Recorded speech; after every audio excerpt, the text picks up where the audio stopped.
this was today's workout in a team of 5. We had 20,000 meters on the bike, max burpees, so continuing to do the burpees until the very end of the workout as well. We managed 950, and then we also completed 150 calories on ski, 200 dumbbell snatch, 150 burpees over the bar, 200 hang cleans, 150 synchro hand release push-ups, and maximum D-ball over the shoulder for what was an epic workout. So we just got done with a very difficult and sweaty CrossFit style workout, and all the boys and girls that I was training with today are a million times better and seasoned pros when it comes to CrossFit. That's kind of their jam and how they train. So I thought I'd come down today and get the ego dropped and get my ass handed to me and just push myself out of my comfort zone. And as you can see, CrossFit is not something that I normally train. However, some of those exercises were quite new. I'm not used to lifting that way. But the moral of the story is, we still show up, we get it done. It's good to be a beginner, it's good to struggle, and it's good to challenge yourself. So that's what today's workout was all about, stepping out of that comfort zone, doing something new, different, hanging out with some of the PA team, and of course Soph as well, who owns that gym, and just having a good, decent workout. And that's exactly what we got today. So thoroughly enjoyed it.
So guys, we just got done at the Athlete Performance Center, and this was a recovery session. This is the first time I've actually been to this place.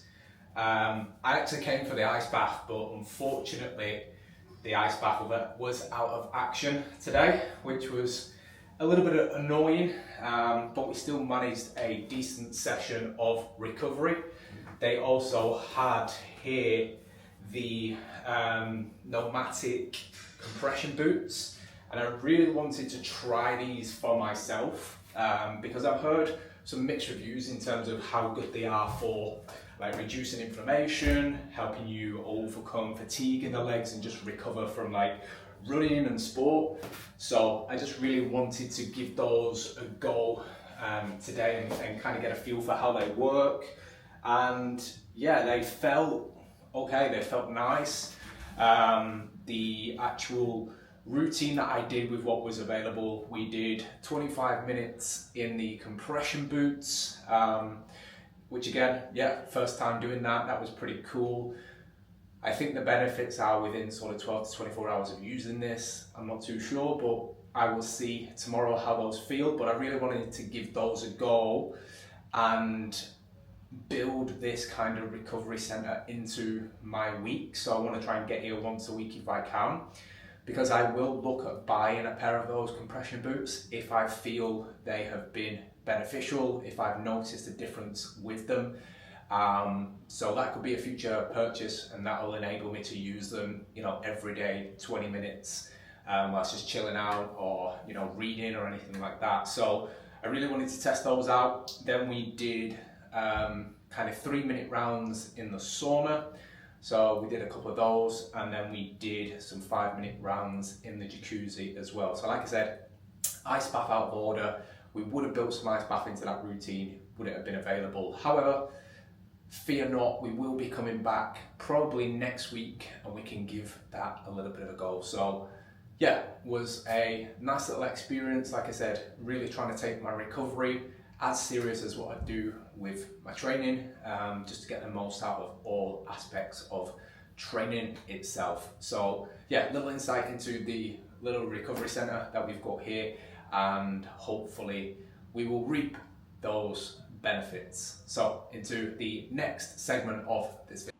Yes guys, so it is a glorious Sunday morning. We're here at Heaton Park, and this is actually the first run that I'm doing this week. What you would have seen from this video, it's been mainly about recovery.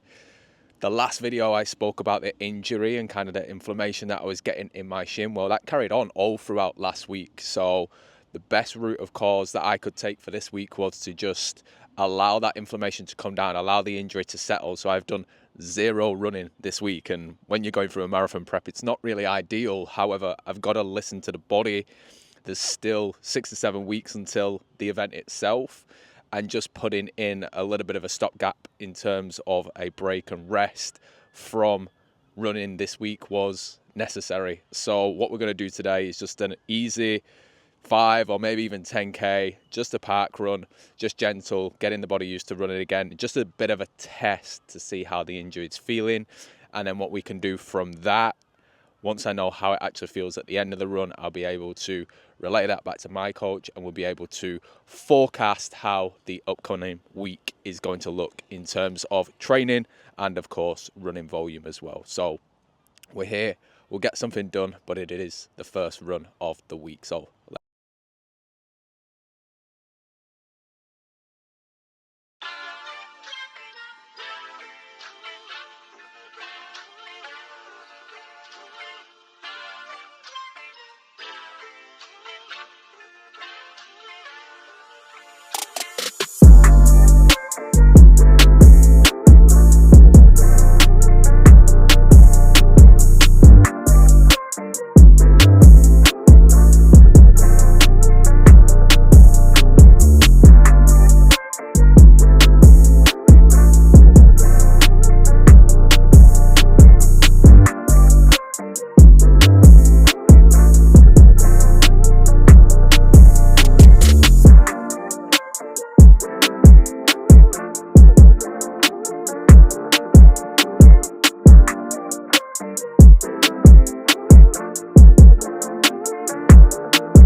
four most important fundamentals when it comes to recovery that you can really implement into your own training schedule.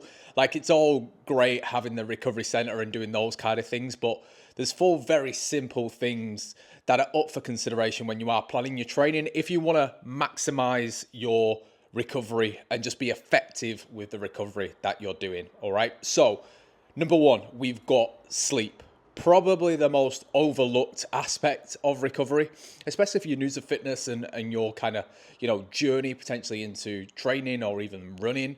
Like, your sleep is so important when it comes to recovery. I aim for most my nights to get 8 hours sleep, absolute minimum.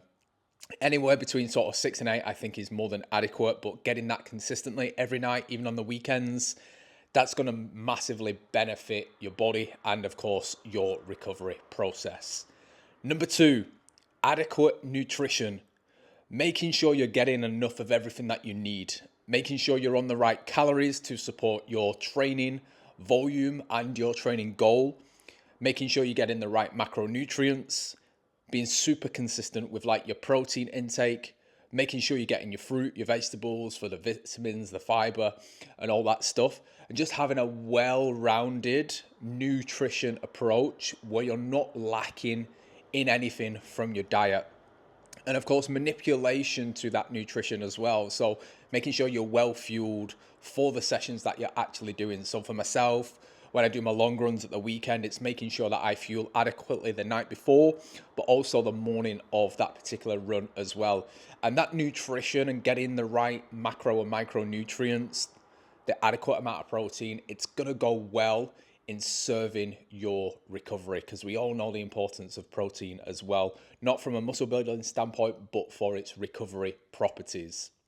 Tip number 3 is actually having a suitable training program with your volume in a good place, which is going to enable you to recover from those training sessions. So just making sure that you're not overtraining or even undertraining for the goal itself, but from a recovery standpoint, making sure that you've got adequate days potentially between strength training and then endurance-based activities, not really grouping all your endurance together at the start of the week or the end of the week, but giving yourself a good solid training split, a good program where you can evenly distribute as much volume as possible and make sure that you're factoring in actual rest days from training as well. It's just really going to boost your recovery process. Like, when I first started training, I didn't really believe in rest days. I thought I would lose all my gains, and it's just not the case. Like, if the quality of your training sessions are there, you can achieve great things just going to the gym or doing your runs 4 times a week and having a rest in between each session. Everybody is different, and everybody's adaptations that they go through are different, but actual having specific rest days built into the right program with adequate volume for your goal, I think, is going to be a great catalyst for solid recovery as well. And then the fourth point that I have got for you in terms of recovery, and this is just stretching and mobility. So simple, but often so neglected. I myself have been victim to not stretching and doing my prehab routines in the past, and it does pay off if you're consistent with it.